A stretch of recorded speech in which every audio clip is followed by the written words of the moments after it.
अस्सलाम वालेकुम दोस्तों, एक्स्ट्रा पॉपुलर वीडियोस की तरफ से हम आपके लिए लाए हैं होंडा सिविक 2021 मॉडल। बहुत ही प्यारी गाड़ी, बहुत ही साफ़ सुथरी आउट क्लास गाड़ी। अगर आप चैनल पर नए हैं तो चैनल को सब्सक्राइब कीजिए, बेल आइकन दबाइए ताकि इस तरह की लेटेस्ट वीडियोस आप तक सबसे पहले पहुंचती रहें। गाड़ी ओवरऑल बहुत प्यारी गाड़ी है, स्क्रैचलेस गाड़ी है, कोई इसके अंदर जो है वो स्क्रैच वगैरह नहीं है। अंदर से भी बिल्कुल नीट एंड क्लियर है, बिल्कुल साफ़, बिल्कुल ओके कंडीशन। 2021 मॉडल है, वाइट कलर है, होंडा की गाड़ी है ये।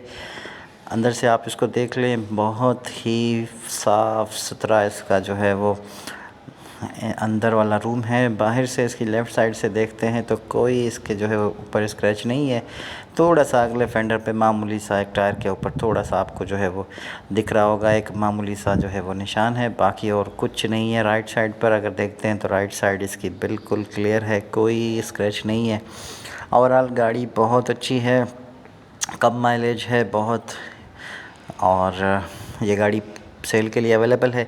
कॉन्टैक्ट नंबर आपको जो है वो डिस्क्रिप्शन में मिल जाएगा। अगर आप इस तरह की और लेटेस्ट वीडियोस देखना चाहते हैं तो हमारे चैनल को सब्सक्राइब कीजिए और वीडियो को लाइक कीजिए, शेयर कीजिए। Thank you.